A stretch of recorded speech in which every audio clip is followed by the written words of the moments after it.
Hello, I'm really glad to be back here with you all again.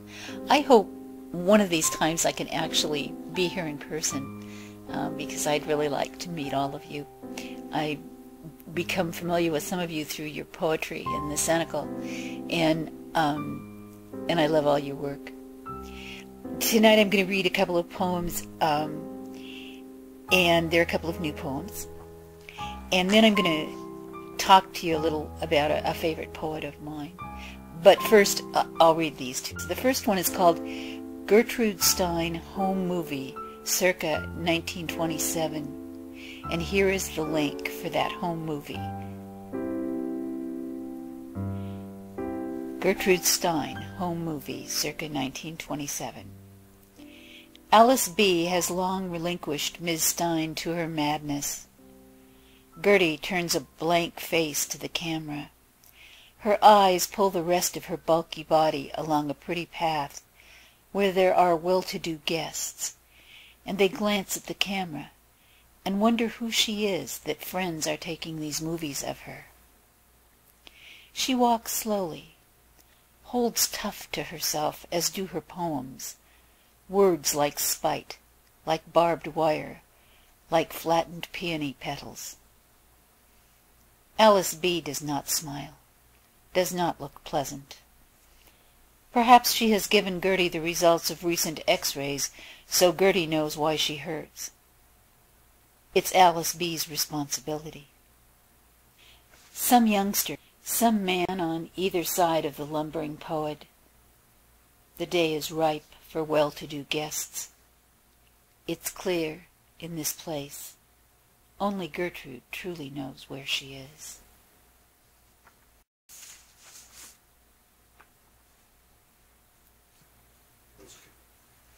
Second poem is called About Colin Schroeder.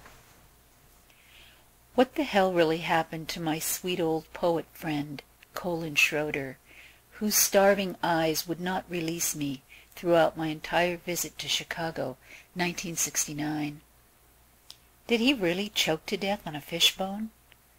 I don't think so. More likely he was blown up by a shotgun pointed at him courtesy of an angry husband in Chi-Town, where Colin chose to live. All the angels are there, he said. They fled New York, came to Chicago to write poems and drink Ripple wine. I stayed where I was in the Inland Empire. Nothing happens there except spousal abuse and strong hot winds. Safe enough. It seems to me that Colin chose a bad place to die, whether you believe the official version of his passing or mine. When I traveled to stand by his gravesite with other more appropriate friends, I thought of us, Colin Schroeder and me, at the bus station, gripping each other like Velcro tape. Him saying, "Come with." Me saying, "I can't."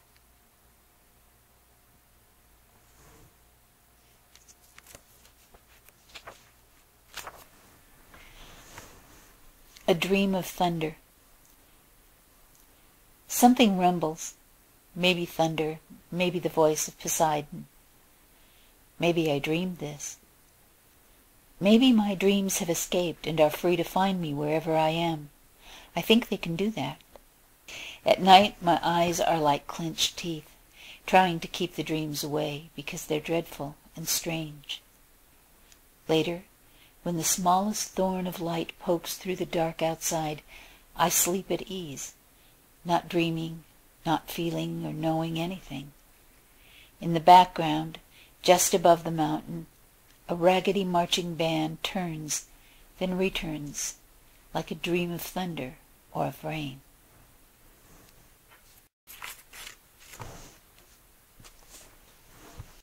This poem is called After the Hurricane. There is that moment, an hour or two after the hurricane, when it comes to you that, before it hit, you were weeping. You sat in the kitchen and thought about aging, how your children hated the oldness of you, refused to see you. You were weeping. Your feet were crossed at the ankles, A tissue was balled up and damp in your fist. You wept for your sins, for the selfishness of your soul, for the sound the minutes make as they race by you, pass you up. When the hurricane hit, the screen door blew off, and the roof shingles lifted, and the rain came like needles. Your cat leapt to the top of the fridge. Your lover pulled you into the bathroom and held you very tightly. The lights went out. The phone rang twice, then stopped. A porch chair blew over on its side, danced across the yard. After a while, it was over. You thanked God for the cat, for the roof, for the way it stopped suddenly. Then all you heard was rain landing hard on the sill. You went to bed and woke late at night with a cramp in your hand. You still held the tissue, balled up and damp in your fist. Oh yes, you told yourself, right before the hurricane, I was weeping.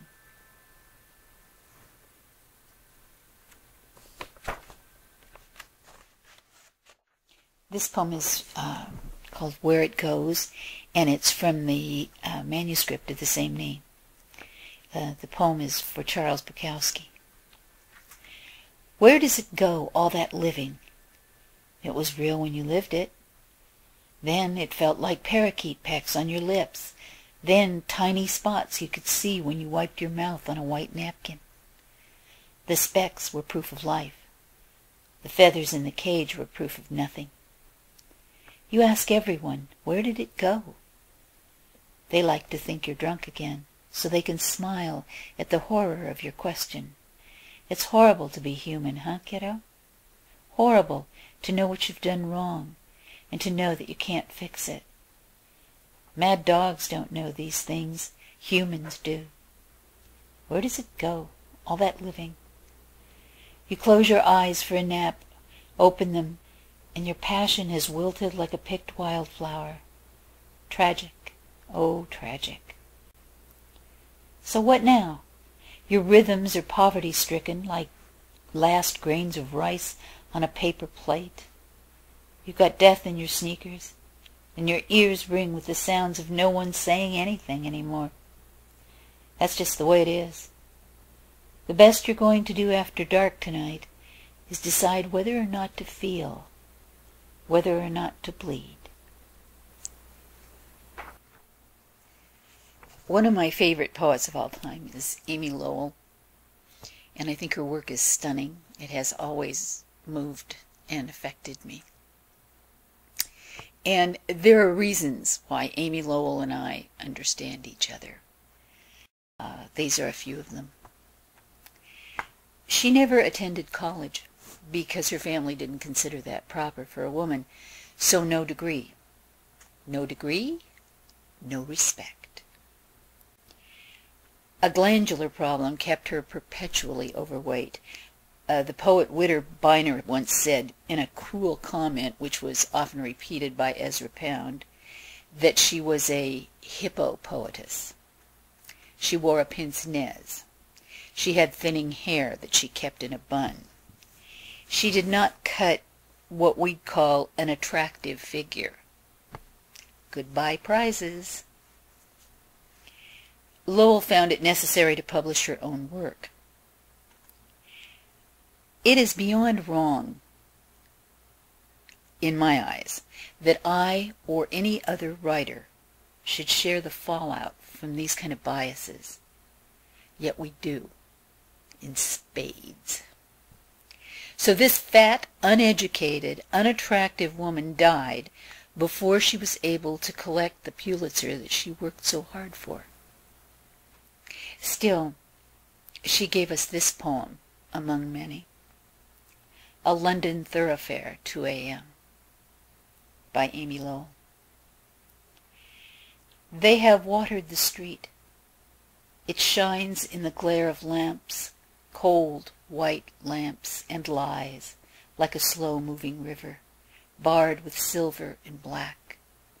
Cabs go down it, one and then another. Between them I hear the shuffling of feet. Tramps doze on the window ledges. Night walkers pass along the sidewalks. The city is squalid and sinister, with the silver-barred street in the midst, slow-moving, a river leading nowhere. Opposite my window the moon cuts, clear and round, through the plum-colored night. She cannot light the city. It is too bright. It has white lamps and glitters coldly. I stand in the window and watch the moon. She is thin and lusterless, but I love her. I know the moon, and this is an alien city.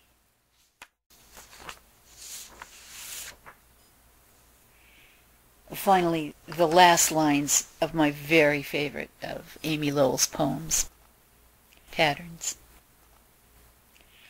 Up and down the patterned garden paths in my stiff brocaded gown, the squills and daffodils will give place to pillared roses and to asters and to snow.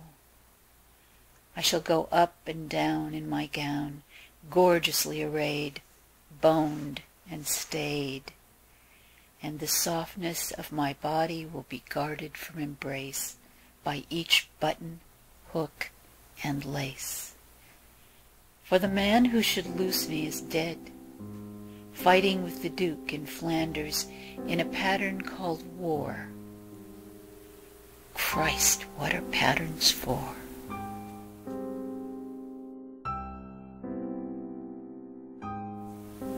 Thank you.